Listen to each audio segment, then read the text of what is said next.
We have joining us in the studio this Monday a grassroots politician, an astute administrator, one of the founding members of the People's Democratic Party, PDP, Delta State, a one-time commissioner in Delta State, and he is a great man, one who has traversed the politics of Nigeria, particularly the politics of Delta State, having served in different capacities.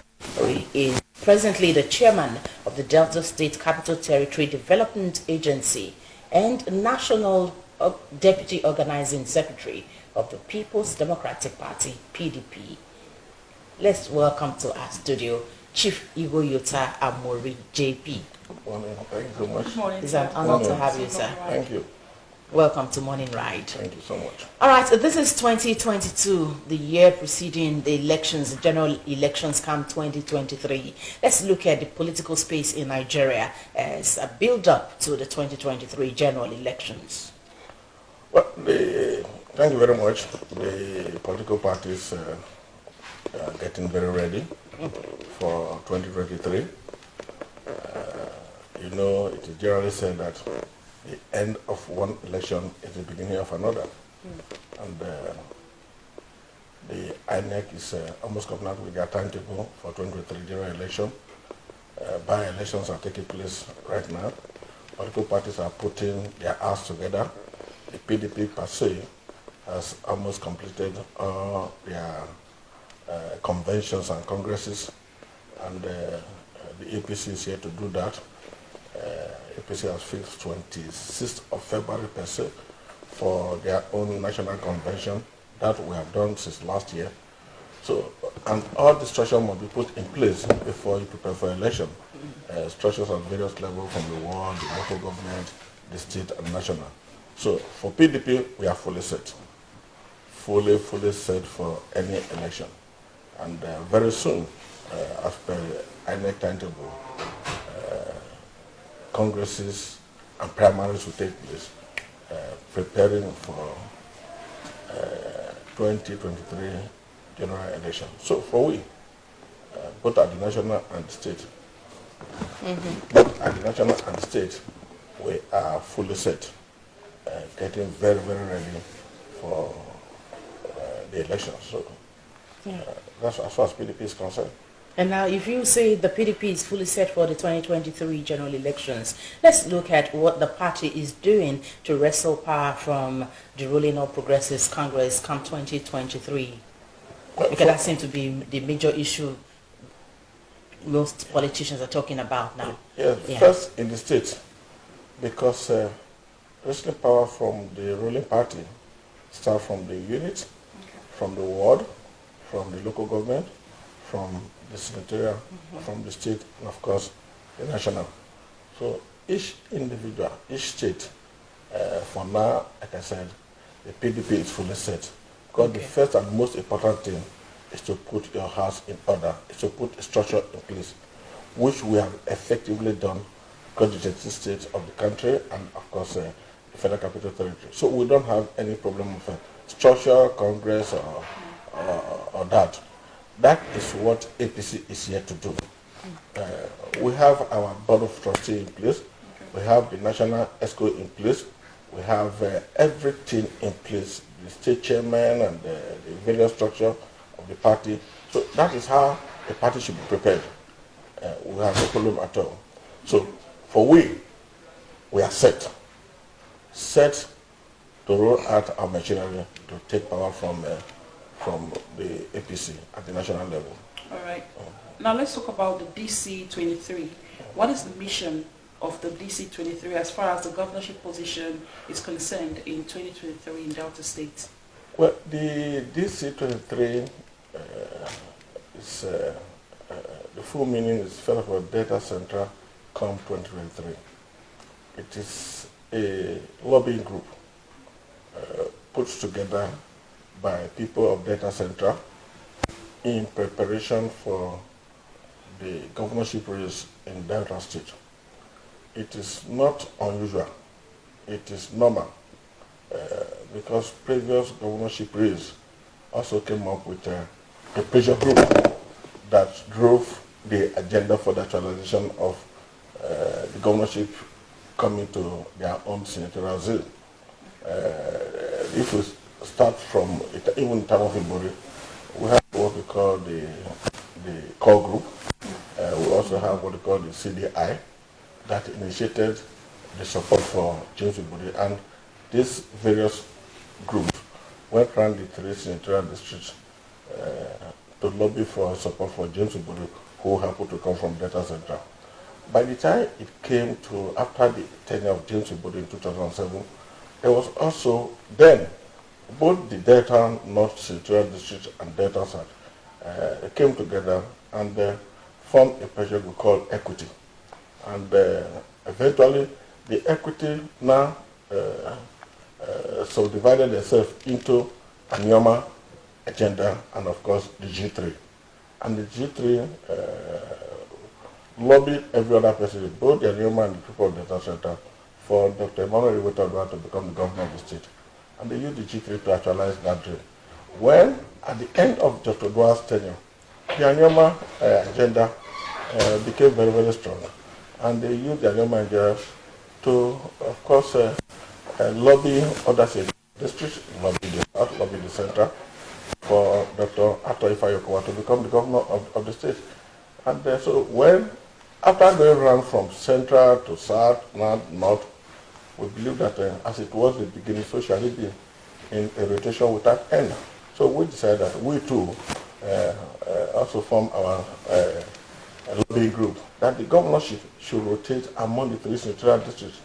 Any person who is doing otherwise is an enemy of the state as far as the governorship is concerned. So this is simply saying central, it started from central.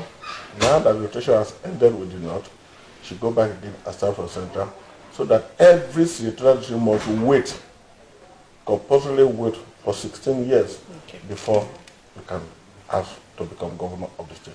Okay, so what would you say if this is your point and this is what's been happening, there's been power rotation and it's been balanced, what would you say of the school of thought that is saying, okay, there was no clear, it wasn't recorded, it wasn't like this, it's a stand that's been taken in Delta State for power to rotate to the 3 senatorial districts, and now that it has come to the central, what would you say of those who are saying, oh, there was no clear-cut agreement that there should be power rotation? What would be your take on this? In all ramifications, what do you think is best for the state? Should it be for, everybody to himself, God for us all, or there should be a system put in place, which God has already even sanctioned, that this governorship should move from one senatorial district to the other? Do you want it to be, anybody can go for it? If it's done like that, certain senatorials will not get it. Okay. They will definitely not get it. Not minding the quality of the candidate. Yes, they will not get it. Certain tribes, certain ethnic groups will definitely not get it. So what we appreciate is fairness. Okay. When I say fairness, for example, the center is homogeneous. When it comes to Delta South, it is not homogeneous. Delta North is not also homogeneous. Now, when it went to Delta South, the Shekiri people got it. There are other 2 or 3 ethnic groups also in Delta South that have not gotten it. The Jews have not gotten it. The Isokos have not gotten it. And of course, the Robos in Delta South too have not gotten it.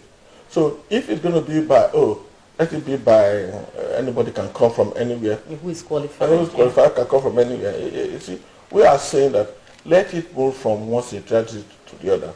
When it is now, for example, at the end of the 8-year tenure of Delta Center, it goes back to Delta South, who just left probably 8 years ago.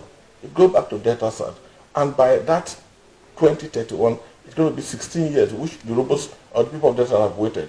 Now, when you go back to Delta South, the Shekiris that were there before should not even think of becoming governor again. No matter the quantum of people who are qualified from Shekiri.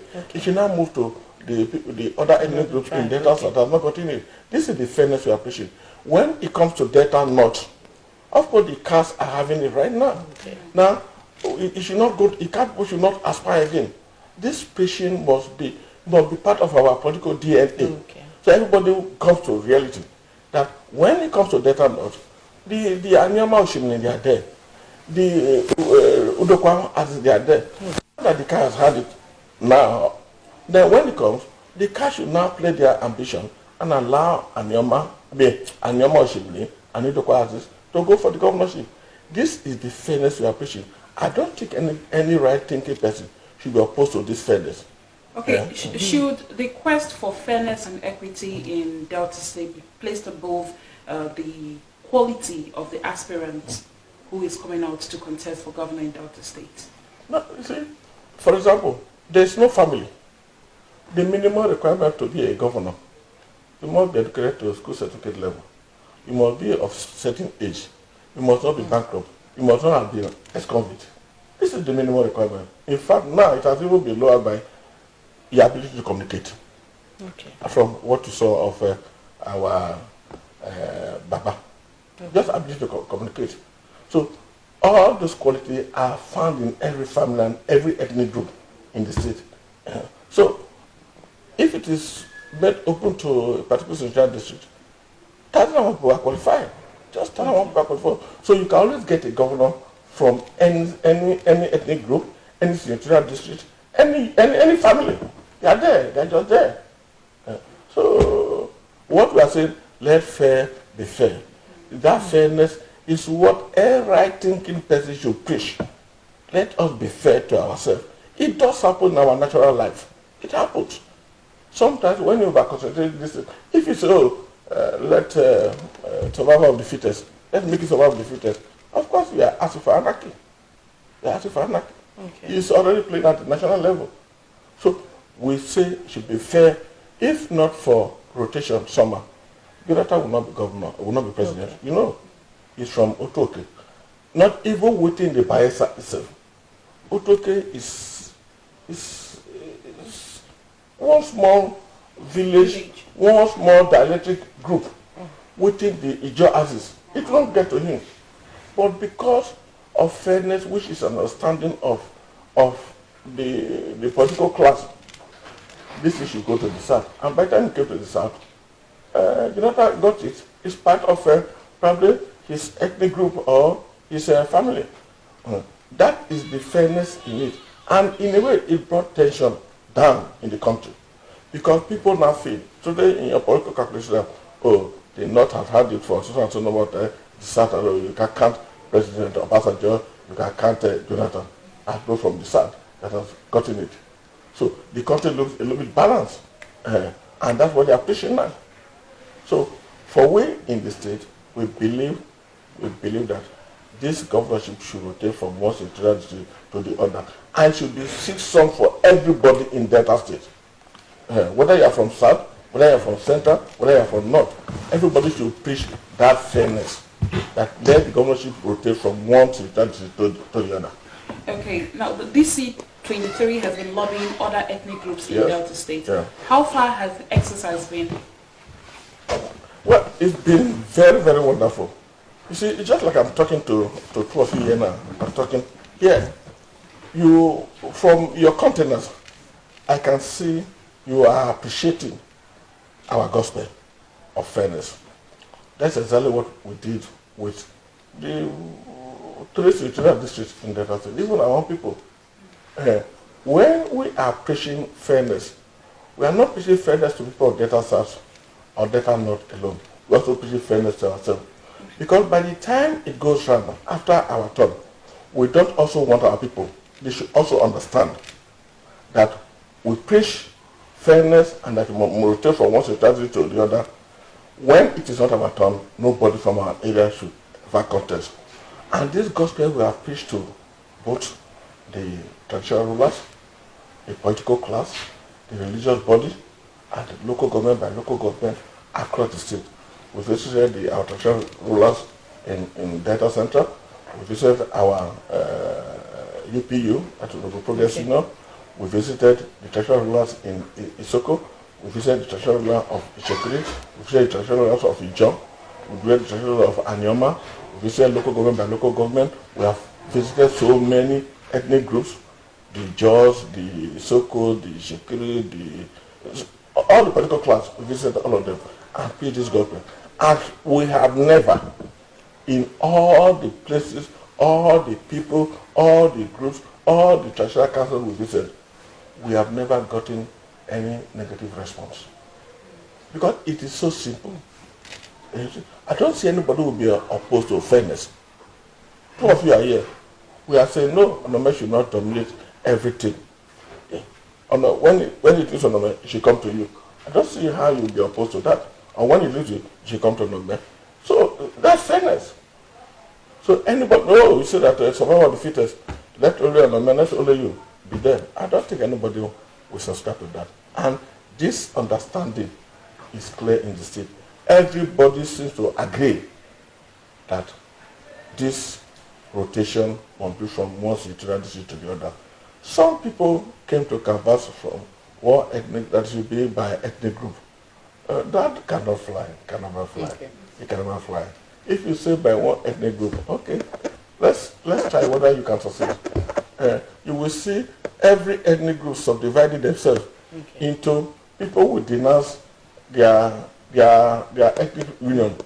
You will now see a division. So no, even my dialect, they will subdivide themselves into dialect, all for purpose of argument. And no, the type of Urobo will speak. It's where from type of Urobo you speak. The type of Isoko will speak. Oh, that's Isoko North, not Isoko South. And if we're within the Isoko, of course, you have the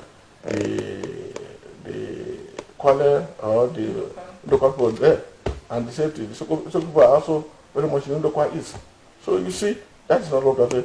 Let it be enveloped, senatorial district by senatorial district. If it's got to your area now, when it comes again, it should go to another area. We won't establish it. It's not necessarily by writing it out. Britain is governed by a written constitution. Well, don't you think it would be better if it is written? No. No. You see, political agreements are not normally. This has to do with your conscience. Oh, really? The understanding. Okay. If you, for example, let's say, for example, there's an agreement. If we sort of consider to write agreement, you sign on the mess and I sign. When there are no more, people will come and say, who signed it? It is you, it is you, it is me. Okay, there are no more. Probably that was their thinking at that time. It is petition. Or they start questioning who authorized you to sign. Where did you derive your authority to sign? Where did I derive my authority to sign? When did the government derive her authority to sign? Oh, he signed on behalf of even herself, not on behalf of the Isoko people. Or she signed on behalf of her family. So they discredit the entire agreement. So before you can elect for somebody who will sign and become binding, then I think there's going to be a plebiscite to say anything you sign, whether you are late or not, it becomes binding. And this is not required in politics. Politics is a matter of conscience. When you preach morality, when you preach fairness, it becomes a very powerful argument at the time of contest. And I believe that's what happened. Not the written one. That understanding, people talk to people understand. Okay. That understanding is what people want, not the agreement you read. The man who wrote the agreement today, tomorrow is another party. Okay. He signs today, by next tomorrow is another party. They tell you that, that man, he's no longer in our party, he's in another party, probably he wrote them. That's all. Discredit the entire agreement.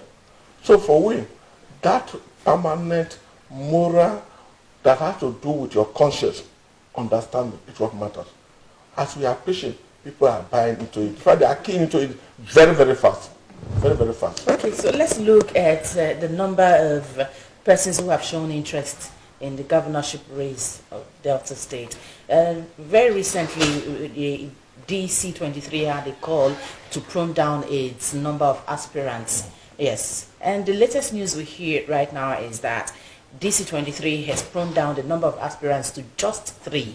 So who are these 3 and what are the criteria for picking these 3? Well, first, because of the interest the governorship race always generate, a lot of people, numberless people, always show interest to contest. Okay.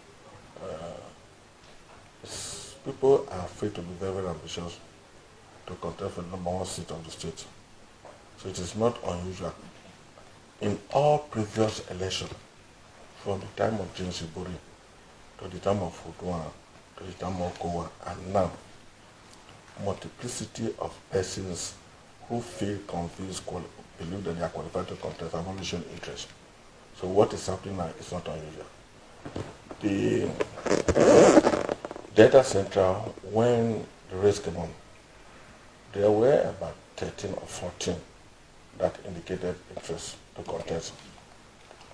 And even the number was still multiplying after that 14 came out to say they want to contest.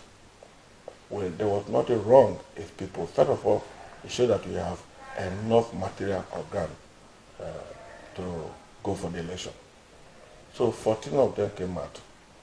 And popular advice that it is not too good to allow 14 people to go for election. First, it's time consuming, it's money spilling, and particularly when you also have opponents from other areas.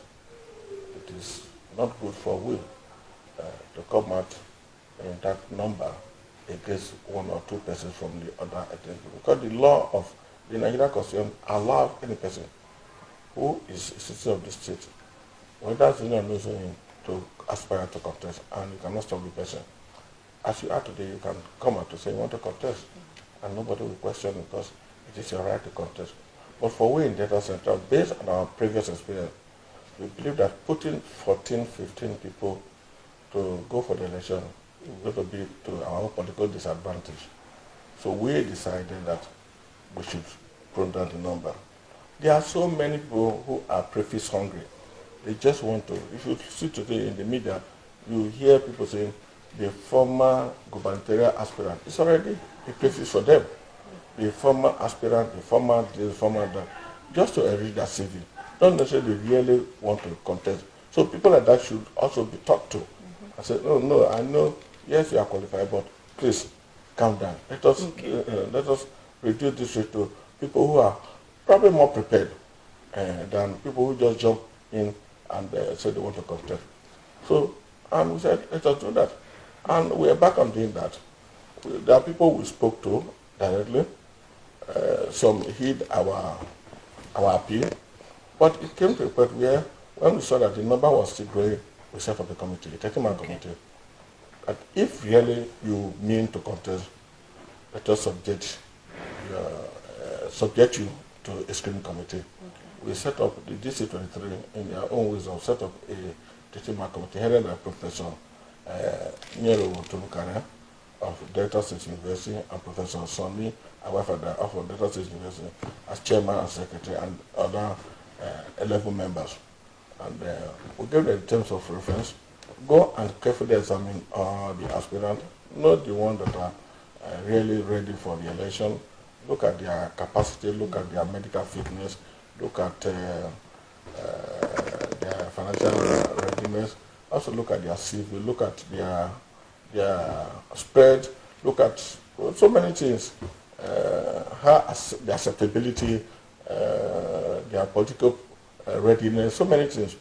And they actually invited all of them and subjected them to series of interviews and regular meetings.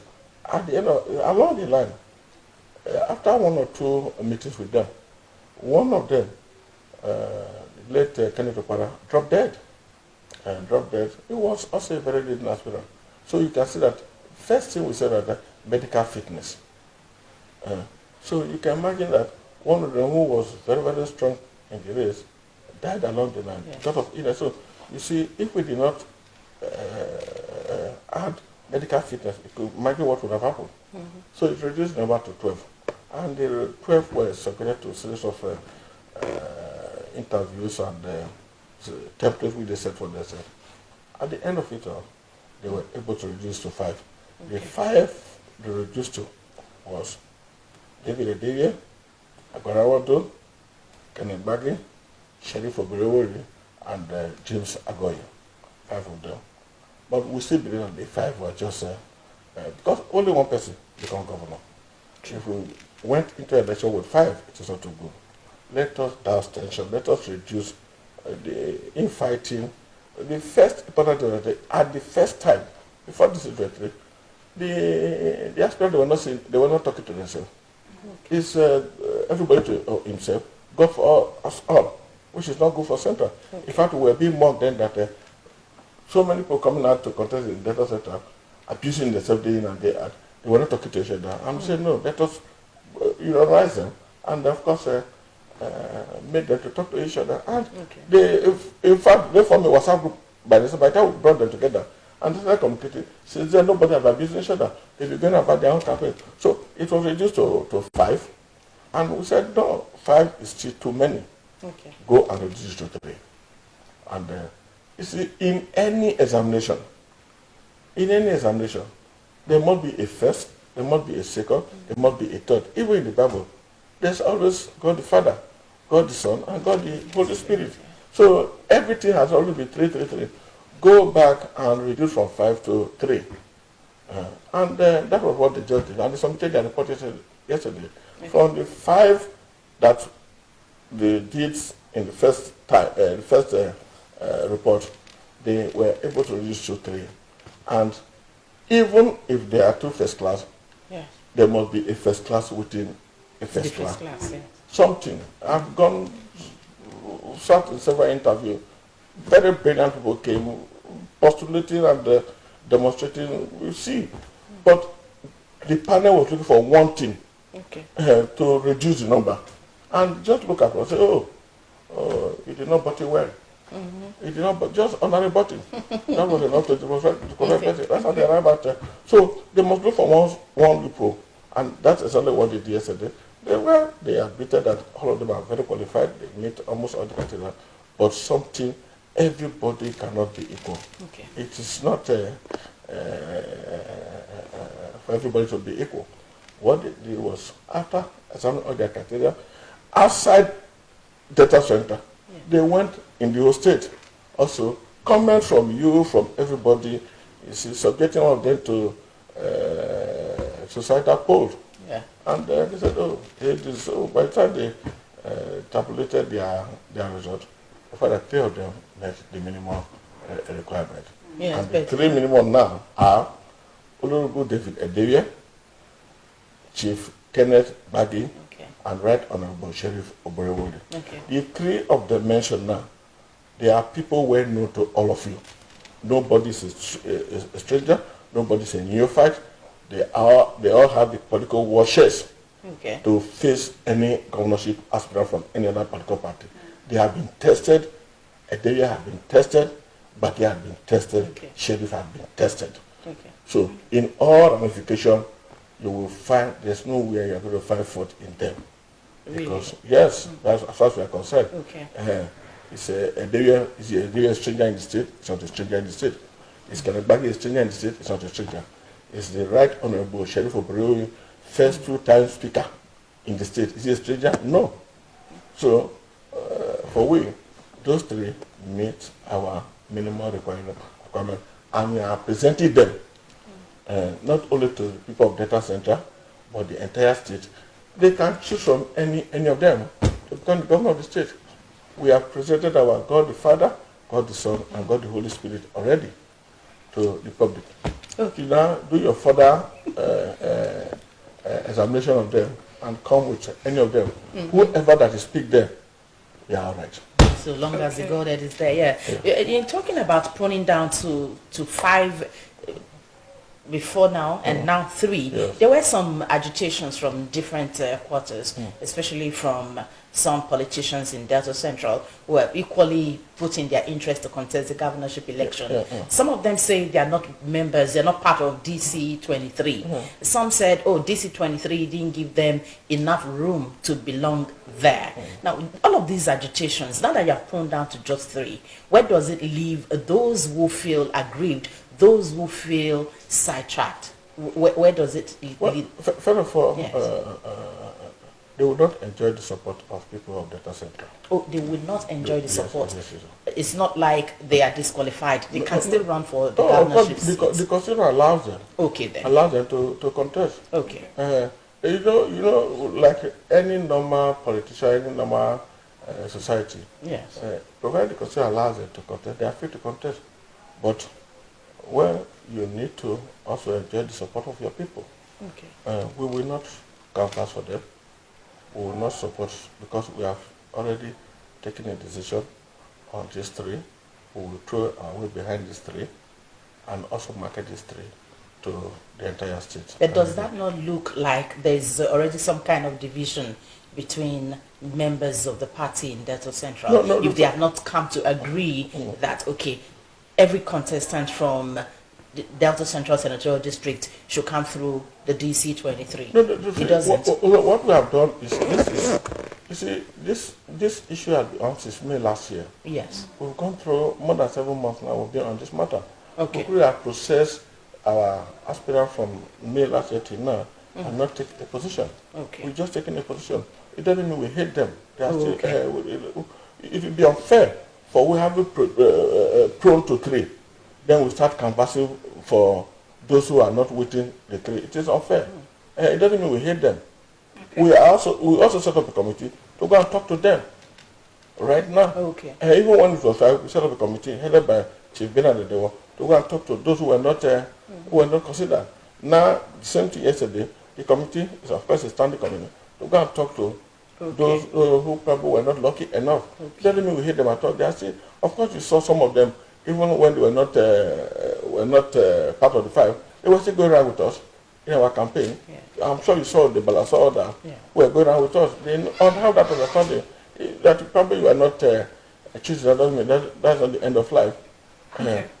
I want you to address critics of the DC 23 screening committee. Some issues were raised by some critics, and one of them is that DC 23 screening committee was also influenced by external forces. Some says that the criteria for the selection of these three candidates were not made public, and also they feel that the screening committee favored some candidates, adding also that it doesn't reflect the positions of majority of Deltans. Well, you see, this is not unexpected.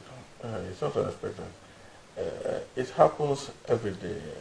That's why you see people go to court for every small thing. They go to court here and say, oh, we're not this, we're not that. Remember, all the aspirants subjected themselves to the screening committee. They had several meetings with them. They went for the first, second, third, before the final position of the screening committee. Nobody per se has really faulted individuals in the screening committee because they are men and women of high repute. They are not just ordinary people. Nobody has come to say that, oh, why is this man there? Why is this one there? It's just, people are just being speculative. Nobody has said, oh, this one took money from me, or this one took money from me, or this one did, this one do that. Nobody. All they say, if it does not favor you, of course you must look for one reason or the other to justify, oh, why. You must find a way to explain to your supporters. To explain to your supporters, oh, they were not fair to me. Okay. They were not this, they were not do that. No. But there was a criteria which was made known to everybody. The aspirants never know. When we set up the committee, there were guidelines which was public. Nobody criticized the guideline. What did we say? First of all, the Nigerian Constitution and the party constitution, you must meet it. Is there anything wrong with that? You must be of this age, you must hold a school certificate, your degree must not be bankrupt, you must not have been an ex-convict, you must not be this, you must not be that, you must be an acceptable person, you must have the capacity, you must have the financial capability. They are normal things for anybody to contest election. And if along the line, this man, I don't want to say anything bad about any particular aspirant. Some people there, they cannot even feed. They cannot feed. Because they too come to us. Now, why would you want some people to go and just waste their time? You know them, some of you know them. And if you look at them generally, you can say that, yes, these three people, whatever you are looking for in a governor, you can find it in them. Okay. And it doesn't mean that they are the only people who are qualified generally. But certain things, somebody must have an upper hand in one or the other. And that is why they came out as the best three we have right now. So those who are saying there will be external influence formed by external influence or this and that, well, they are very free to say so. Very free to say so. But you know, if you look at the caliber of the chairman, the secretary, and members of the committee, they are not normal politicians. Professor Turukare is not a politician. The everyday politician. Sonia Wafeda is not a politician. So, but once you place the criteria, the guidelines before them, they follow it meticulously. I am happy that nobody up to yesterday has come out to say, oh, there were people Ghana must go to turn the report in their favor. Nobody has said so. That tells you the caliber of people that were in that committee. Okay, let's move beyond DC23 now. As an astute politician, a founding member of the People's Democratic Party, PDP, let's look at where you stand right now. We want to find out from you if it's true that you are warming up to represent Delta Central again in the Senate Camp 2023. And if elected on the platform, under the platform of the PDP, what would you attract to the district in terms of bills and developments? Well, I can confirm that yes, I believe that I have all it takes to return to the Senate. The first question we asked here is it true? Yeah, I'm saying that I can confirm that I have all it takes to return to the Senate, and I'm doing that. Okay. Yeah, that's the confirmation we needed to hear. Okay. And I'm doing that because having been there, feeling so bad that after 7 months in the Senate, I was illegally removed. And I know I have not completed my mandate, I have not completed my assignment, I have not completed my representation of my people, although I don't feel bad because it became an eye-opener. I am wiser now and better placed than before. I believe that I have an unfinished business in the Senate to adequately represent my people based on the mandate they gave to me before. And that's exactly what is informing my, again, warming up to go back to the Senate. Very, very soon, I will make my declaration open. Now we are doing consultation here and there, but it begins with formal declaration, which I will do very soon, very soon, to let the public know so that people don't ask this question, they go down, are you contesting, you are not contesting. Exactly. If not, I know almost every person in the Delta Central is aware that I'm contesting and I'm going back to the Senate come 2023.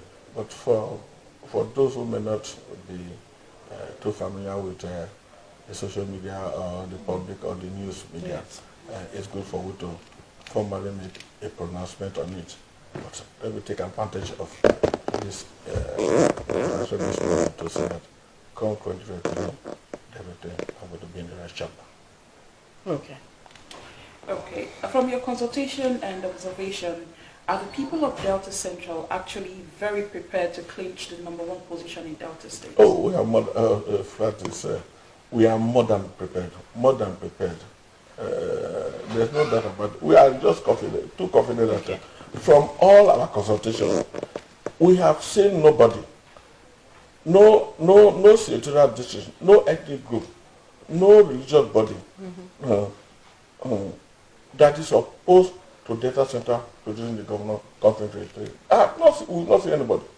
No one. You see, it's just a matter of fact. Okay. Even within you here, where do you want the governorship to go in terms of fairness and equity? Where do you want the governorship to go? Should people who have waited 16 years wait for another 8 years or wait for another 24 years before they become governor? And those who just finished 8 years ago should go back? That the people of Delta are not contesting today. It's clear to understand that, if it is for survival of the fittest, any person can contest. That the Soko people are not contesting today. That the Shekiris are not contesting. that the entire Delta North not contesting. That understanding is there that it is not our turn. Only not every German, because in our Delta Central team, they just are there. They are there. We met with the traditional rulers. We've also canvassed and pitched this reality to them. They have shown clear understanding that what we are doing, we are not greedy. We are only saying, let it go round. I don't see anybody who is supposed to let it go round. Even if I'm sleeping, I know the governorship must come to Delta Central. There's a danger in doing otherwise. Big danger. Nobody should ever, in his or her dream, ever think that the governorship will go to another senatorial district apart from Delta Central. It's as certain as that. I know what I'm saying. Okay. I'm certain as that. Okay. If this is your stand and the stand of the 3 senatorial districts, You can take what I've said to the bank. I'm telling you. Okay. Take it to the bank. Okay. When eventually a politician from Delta Central Senatorial District becomes governor of the state, what do you think should be the things to put on ground? Having gone through the administration of His Excellency Senator Dr. Ifeanyi Athokowa, with all of the development efforts, with the peace that the state enjoyed in his tenure, what will be your advice to a candidate who will eventually emerge for Delta Central as the governor of Delta State come 2023? Now, if you look at because I know that out of the 3 that we have actually put forward, yes, one of them will become governor of the state. One of them will become governor. And they are not strangers. They've been in the state for a long time. They've gone through James Buddhist government. They've gone through Dr. Ighoyota's government. Okay. They are now going through almost completing Senator Dr. Athokowa government. And they've seen the legacy that the foundation that they have laid. Okay. All you need to do is to build on it. That there's no problem between Buddhist government and Udwa's government, and none between Udwa's government and Okowa's government. There should be no problem between Okowa's government and the next government that will come. Okay. So it's just building on the foundation that has already been laid. And that's why the state is enjoying peace today.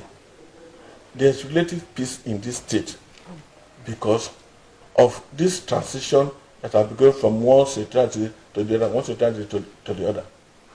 Okay. So the next government should take you from what has happened before. Okay.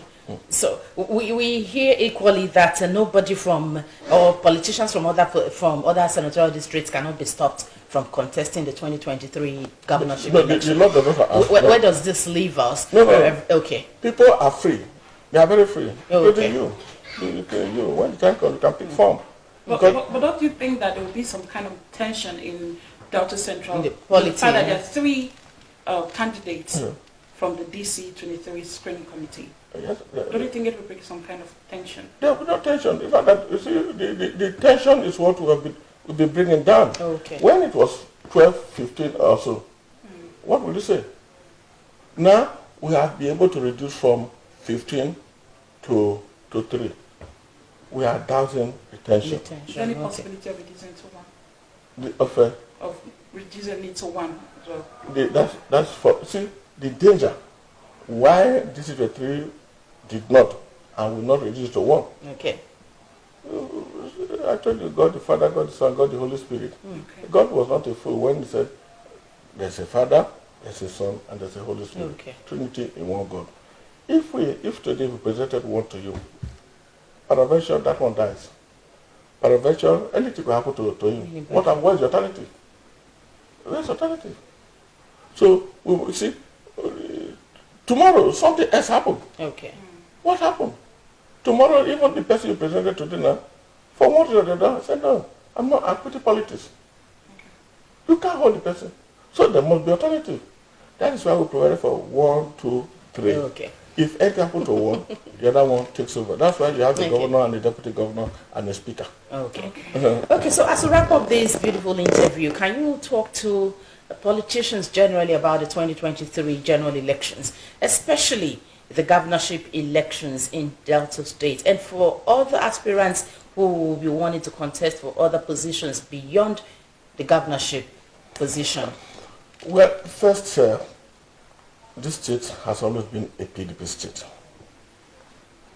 And the PDP hold on the state, I do not see it slipping out of the PDP saga.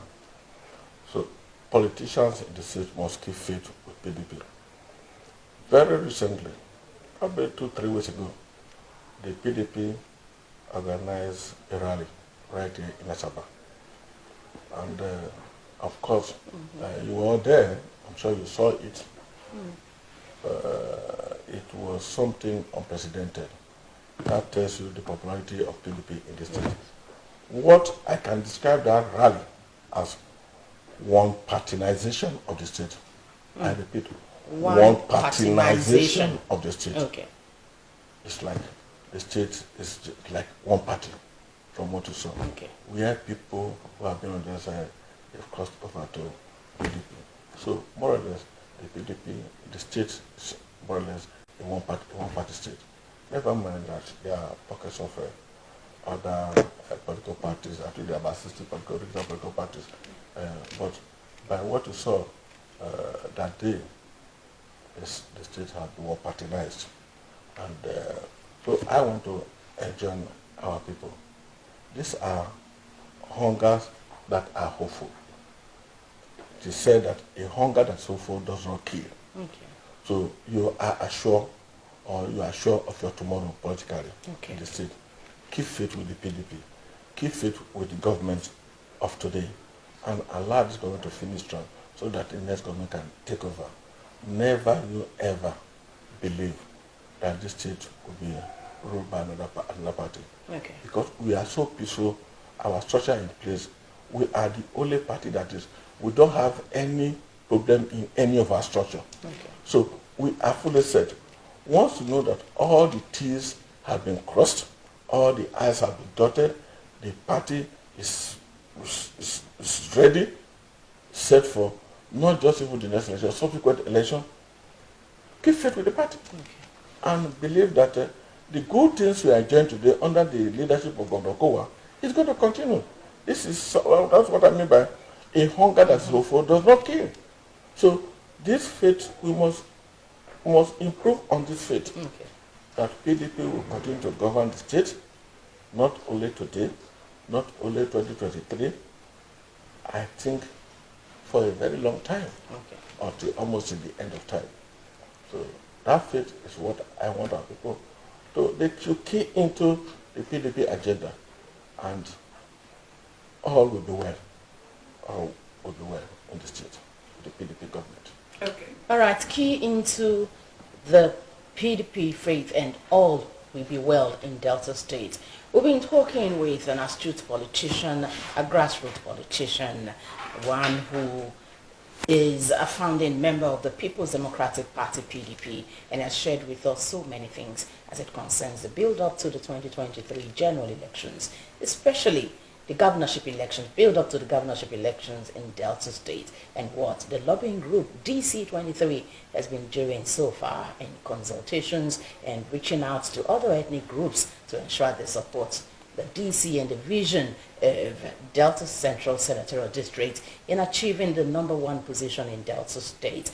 And so far, he's told us that the PDP will clinch power, will wrestle power from the ruling All Progressives Congress, APC, come 2023. How did he say they will achieve this? With the structures put on ground, all of the things the PDP has been doing to ensure that victory comes or returns to them, or power returns to them, that all will be well come 2023. So the PDP in Delta State, PDP in Nigeria, he has said, is a strong party, particularly in Delta State. He has told us that the PDP is a party that has come to stay, that any other political party, they're just there to answer their names as political parties. And so for followers, members of the People's Democratic Party, those who wish to cross over here said, keep faith with the PDP. Sir, you've spoken at length, and we must thank you very much for coming on Morning Ride. One thing he did not shy away from telling us, he said, yes, he's vying for the Senate come 2023. So if it's been like a heresy for you, he has said categorically, he has confirmed it, that yes, he's contesting to represent the people of Delta Central at the Senate. We wish you well, sir. Thank you very much. All right. Thank you. Morning Ride continues in a moment. Please stay with us.